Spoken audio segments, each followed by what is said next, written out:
ये है वर्ल्ड का best infrastructure. Stranded in the open, dried out tears of sorrow.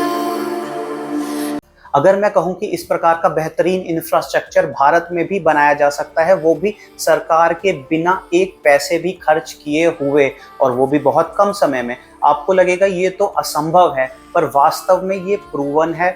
और इसके पीछे वो राज छुपा हुआ है जो सरकारों ने और मीडिया चैनल्स ने आपसे नहीं बताया, जिसके वजह से आपके बहुत सारे टैक्सेस के पैसे बच सकते हैं जो कि आपके जेब से निकलते हैं। कैसे, आइए जानते हैं इस वीडियो में।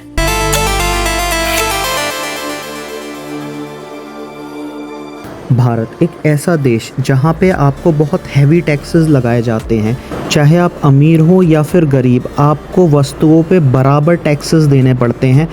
एक बच्चे के डायपर से लेके बुज़ुर्ग की दवाई तक आपको बराबर टैक्स लगाए जाते हैं, और ये टैक्सेस हर जगह पे, हर एक आइटम पे आपको लगाए जाते हैं। यहाँ तक कि सरकार ने दूध, दही जैसे ज़रूरत के और डेली यूज़ होने वाले सामान पर भी टैक्सेस नहीं छोड़ा है। अब राष्ट्र हित में हमारा ये कर्तव्य है कि हम टैक्सेस सरकार को पे करें, लेकिन सबसे बड़ा सवाल कि हमें इसके बदले में क्या मिल रहा है। एक ऐसा इंफ्रास्ट्रक्चर जो बारिश की एक मार भी नहीं सह पाता है, यानी एक ही मौसम के बारिश में हमारे सड़कों की हालत ऐसी हो जाती है कि हर जगह पानी भर जाता है, नाले भरने लग जाते हैं, लंबे लंबे जाम लगने लग जाते हैं, और सड़कों की हालत भी कोई बहुत अच्छी नहीं है। अगर आप देखें, आपको आपके शहर या गाँव में ही बहुत सारे गड्ढे मिल जाएंगे, जिनके वजह से ना सिर्फ हमारी गाड़ियाँ ख़राब हो रही हैं, बल्कि ये हमारे लिए ख़तरनाक भी बहुत हैं।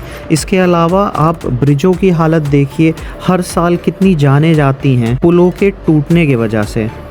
इसके अलावा वेस्ट मैनेजमेंट भी कुछ खास नहीं है भारत का। आपको हर जगह पे गंदगी और कूड़े का ढेर आपको मिल जाएगा। नदियाँ ऐसी हैं जो साफ नहीं हैं। हमारे आस्था से जुड़ी हुई नदियाँ भी ऐसी हालत में हैं, पीना तो छोड़िए, नहाना तक खतरनाक है। अब नेताजी हर इलेक्शन में वादे करते हैं और हर इलेक्शन के बाद भूल जाते हैं, और जनता की समस्या है कि वो वहीं की वहीं रहती है। ऐसे में जनता की जो शिकायत है वो बिल्कुल साफ है कि हम पर हैवी टैक्सेस तो लगाए जा रहे हैं, लेकिन उसके बदले में मिलने वाली सुविधाएं नहीं मिल पा रही हैं, और हर जगह करप्शन दिखाई दे रहा है जनता को। खासकर जो बड़े प्रोजेक्ट्स होते हैं जैसे कि हाईवे, फ्लाईओवर, मेट्रो, यहाँ पे करप्शन काफ़ी ज़्यादा होता है, और प्रोजेक्ट में काफ़ी ज़्यादा डिले भी होते हैं। यहाँ तक कि कई सारे प्रोजेक्ट तो ऐसे हैं जो लंबे समय तक कंस्ट्रक्शन चलता रहता है, 10 साल या 15 साल तक, लेकिन बावजूद इसके जब वो ब्रिज या हाईवे बन के सामने आता है जनता के, वो 1 साल भी नहीं चल पाता है।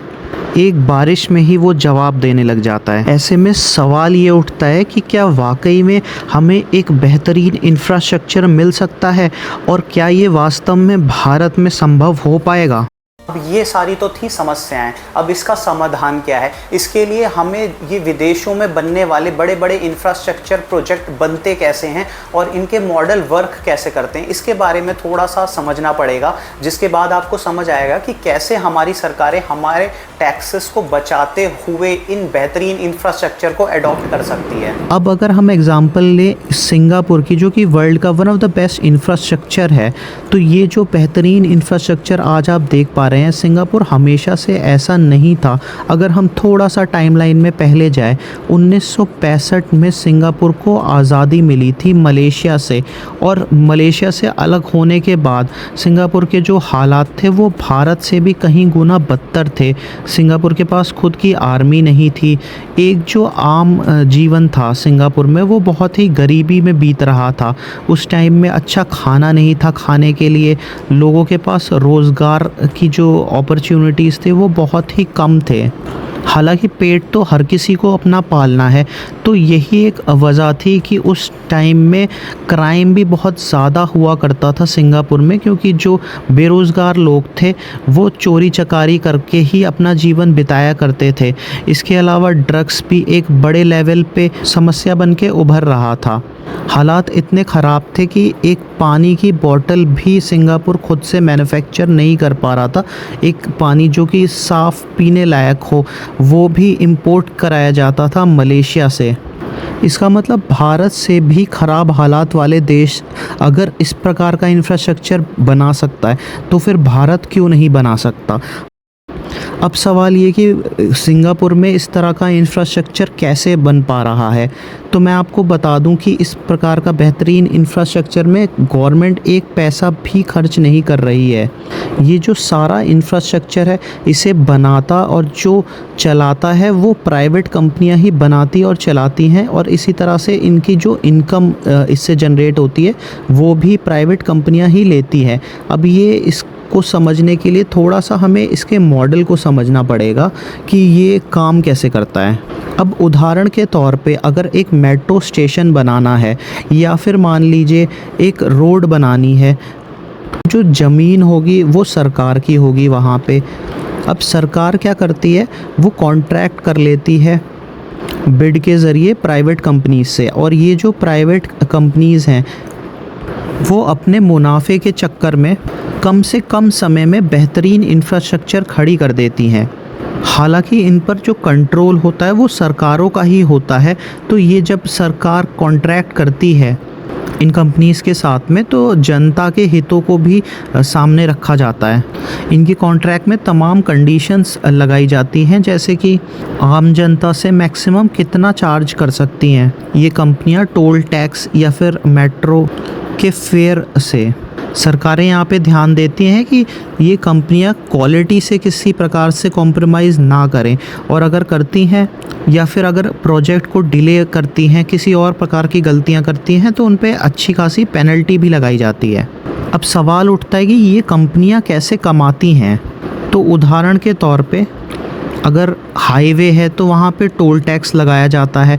बाकी नॉर्मल जो सड़कें हैं वहाँ पे बहुत सारे एडवर्टीज़मेंट जैसे बिलबोर्ड्स वगैरह लगाए जाते हैं। बहुत सारे इवेंट्स वगैरह से भी कमाया जाता है, जैसे कि बहुत सारे क्रॉस कंट्री रेस हो गया या फिर कोई कमर्शियल शूट्स वगैरह हो रहे हैं तो उनके अपने जो हैं चार्जेस लगाए जाते हैं। इसी तरह से जैसे कि मेट्रो स्टेशन है तो उसमें जो है टिकट वगैरह से तो वसूल ही रही हैं ये जो कंपनियां हैं। एक मास्टर तरीका भी है कि जैसे कि मेट्रो स्टेशन कहीं पे बनना हो और वो जो प्रोजेक्ट बनने से पहले उसके आसपास की जो ज़मीनें होती हैं ये कंपनियां ख़रीद लेती हैं।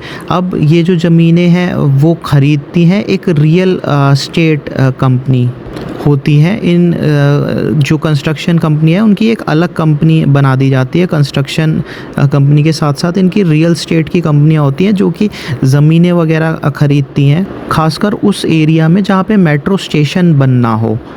अब जब मेट्रो स्टेशन बन जाता है तो वहाँ की ज़मीनों की जो कीमतें होती हैं वो भी ऊपर चली जाती हैं। तो वहाँ पे जो फ्लैट्स वगैरह मान लीजिए बना दिया तो उसे रेंट आउट कर देंगे या फिर सेल वगैरह कर देंगे। तो इस तरह से अपना मुनाफा कमा लेती हैं ये प्राइवेट कंपनियां।